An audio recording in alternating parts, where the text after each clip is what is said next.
மேடை கச்சேரியில ரொம்ப நேரம் நின்னா மூட்டு வலி பயங்கரமா இருக்கு. அந்த நேரத்துல என்ன காப்பாத்துற ஒரே ஒரு ஆயில் பச்சை இலை ஆர்த்தோ ஆயில் நான் யூஸ் பண்ணிட்டு இருக்கேன். நீங்க பச்சை இலை ஆர்த்தோ ஆயில். கடவுள் எல்லா இடத்துலயும் இருக்காரு, உங்களுக்கு தெரியாது இல்லை. தூணிலும் இருப்பார், துரும்பிலும் இருப்பார், ஆனந்த ஜோதி நாராயணன் நீங்களே எவ்வளவு பிரவச்சனத்துல சொல்லியிருக்கீங்க. பிரகலாத சரித்திரம் உங்களுக்கு தெரியாது இல்லை. இப்படி இருக்கும்போது ஏன் அயோத்தியில பிரச்சனை? அதுக்கு அடுத்து ஞானவாபிங்கிற இடத்துல மசூதி இருக்கிற இடத்துல கீழே இந்து கோயிலுக்குன்னு ஆர்கியாலஜிக்கல் சர்வே பண்ண போறாங்க. ஏன் இந்த பிரச்சனை நடக்குது? கோயில் தான் நாடு பூரா இவ்வளவு கோயில் இருக்கு. நம்ம இந்த பிரச்சனைகளை ஏன் நம்ம இது பண்ணணும், அதிகப்படுத்தணும்? ஏன்னா ஒண்ணு இப்படி தோண்டி ஆராய்ச்சிட்டே போனா அப்புறம் எங்கதான் முடிவு இருக்கு? சப்பாத்திய ஃபிளாட்டா ஃபுல்கான்னு பண்ணலாம், லேயர் லேயரா பராட்டான்னு பண்ணலாம். நீங்க உங்க கேள்வியை லேயர் லேயரா கேட்டிருக்கேன். இப்ப எனக்கு கொஞ்சம் நீங்க டைம் கொடுத்தீங்கன்னா நான் பதில் சொல்லிடுவேன். ஒண்ணு நீங்க இஸ்லாம் மதத்துக்கும் இந்து மதத்துக்கும் ஏன்னு கேட்ட கேள்விக்கு நான் முடிக்கும் அந்த ஒரு கன்க்ளூஷன் ஸ்டேட்மெண்ட் சொல்லிவிடுறேன். இப்பவும் எப்பவும் இஸ்லாமும் இந்து மதமும் ஒன்றாக ஒரே சமயத்துல கோஎக்ஸிஸ்ட் பண்ணி முஸ்லிம் சந்தோஷமா வாழலாம், இந்துக்களும் சந்தோஷமா வாழலாம், கொலை குத்து எதுவுமே இல்லாமல் வாழலாம். அதுக்கு ஒரு சின்ன ஒரு அடிப்படை, எந்த அளவுக்கு ஹிந்து மதத்துல ரிஃபார்ம்ஸ் நடந்துட்டு இருக்கோ இஸ்லாமிலும் ரிஃபார்ம்ஸ் நடக்கணும். சும்மா இஸ்லாத்தை நம்பாதவர்கள் காஃபிரை போட்டு எரிக்க வேண்டும், அவர்கள் கேள்வி கேட்டால் வெட்டி துண்டிக்க வேண்டும், நாம் அவர்களை கேள்வி கேட்கலாம், அவர்கள் நம்மை கேள்வி கேட்டால் சர் தன்சே ஜுதா, இதெல்லாம் இனிமே நடந்துட்டு இருந்தா யூ வில் கெட். அப்பதான் இதெல்லாம் சொல்லிட்டு தலையை வெட்டுவோம், காலை வெட்டுவோம், கையை வெட்டுவோம்னு சொல்லிட்டு ஐயோ இஸ்லாம்னா பயம்னு சொல்லிட்டு இஸ்லாமாபோபியா நீங்க பயப்படுறேன். பயந்தாலும் தப்புங்கிறா, பயப்படலைனாலும் தப்புங்கிறா. So I feel reforms are high time required in Islam. சனாதன தர்மத்தில் தேவைப்படுகின்றதா? இட் இஸ் என்னால இப்ப ஏதாவது ரெண்டு விஷயம் நீங்க ஒரு உபன்யாசகரா இருக்க, இது ரெண்டு சீர்திருத்தம் பண்ணுங்க நீங்க என்கிட்ட சொல்லுங்க, என்னால முடிஞ்ச வரைக்கும் நான் பண்றேன், என்னோட கட்டுப்பாடு அடங்கி நான் பண்றேன். இஸ்லாமிலும் மேற்கொள்ள வேண்டும். Now coming back to your two questions. ஒண்ணு நீங்க கேட்டேள் கடவுள் எல்லா இடத்துலயும் இருக்க, அப்போது எதற்கு ராமருக்குன்னு ஒரு கோவில் ராம ஜென்ம பூமியில் தேவைப்படுகின்றது?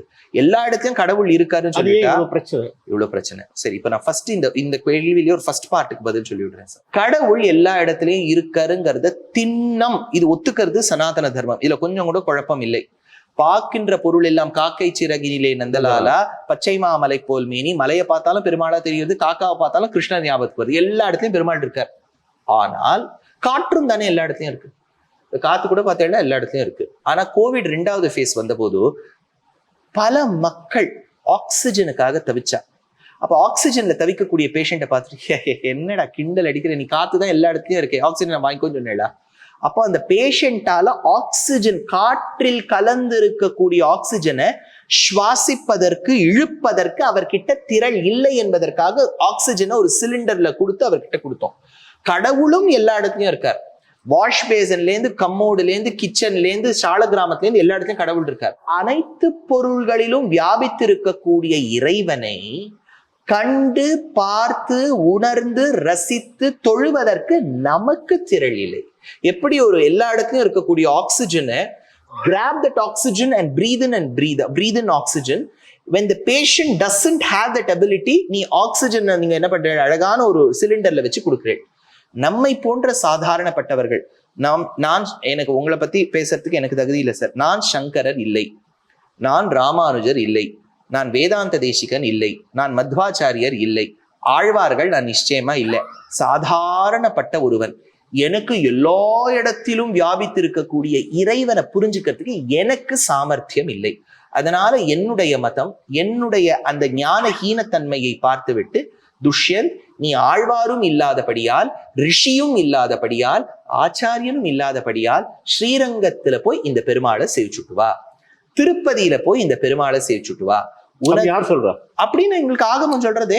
ஏன்னா ராமாயண காலத்திலேயே ஆராதய ஜெகநாதம் இக்ஷ்வாகு குல தெய்வதம் சபத்யாம் விசாலாட்சியாம் நாராயணம் உபாகமத்துன்னு ராமரும் சீதையும் தொழுத எம்பெருமான் தான் இன்னைக்கு ஸ்ரீரங்கத்துல இருக்கார். இந்த ஸ்ரீரங்கத்துல இருக்கக்கூடிய எம்பெருமான் ராமன் தொழுத குலதெய்வம். அப்பவே கோவில் இருந்திருக்கு. கிருஷ்ணர் சேவிச்ச எம்பெருமான் தான் துவாரகையில் இன்னைக்கு குருவாயூர்ல இருக்காரு. ஜாஸ்தியா இருக்குங்கிறீங்க? நிச்சயமா இருக்கு சார். ஏன்னா மந்திரங்கள் சொல்லி எப்படி நம் தமிழ் பாசுரங்களும் சம்ஸ்கிருதத்துல இருக்கக்கூடிய ஸ்லோகங்கள் மந்திரங்கள்லாம் சொல்லி ஒரு இடத்துல வைப்ரேஷன். இதை நான் பழங்காலத்து லெக்சிகன்ல சொன்னேன்னா எல்லாரும் ஒத்துக்க மாட்டா. இப்பெல்லாம் சொல்றோம் பாருங்க, பாசிட்டிவ் வைப்ரேஷன்ஸ். அந்த பாசிட்டிவ் வைப்ரேஷன்லாம் அங்க இருக்கும். நிச்சயமாக இருக்கும். அதனாலதான் மெடிடேஷன் சென்டர்னு ஒரு இடத்துக்கு போறா. அதனால நிச்சயமாக கோவில்ல ஒரு சாங்டிட்டிங்கிறது இருக்கு. ஆகமம் அதை கொடுக்கறது. பெரியோர்கள் நடந்து சேவிச்சிருக்கா, நிச்சயமாக அதுக்கு ஒரு சாங்டிட்டி இருக்கு. அதனால எல்லா விடத்திலும் வியாபித்து கடவுள் இருந்தாலும் அதை உணர்வதற்கோ அறிவதற்கோ எனக்கு ஞானம் இல்லாதபடியால் ஆகம சாஸ்திரம் கோவில்லையாவது போய் பெருமாளை பாரு. இதை பார்த்து பார்த்து பார்த்து பார்த்து உனக்கு இனிமே போக போக மலையை பார்த்தாலும் பெருமாள் தான் ஞாபகத்துக்கு வரும்ங்கிறது சொல்றது. அதனால சனாதன தர்மம் எந்த அளவுக்கு எல்லா விடத்திலும் கடவுள் வியாபித்திருக்காருன்னு சொல்றதோ அதே தர்மம் கோவிலுக்கும் போகணும்னு சொல்றது ஒண்ணு. ரெண்டாவது, ஏன் ராம ஜென்ம பூமியில இவ்வளவு பிரச்சனை, ராம ஜாதகம் அப்படி இருந்திருக்கு.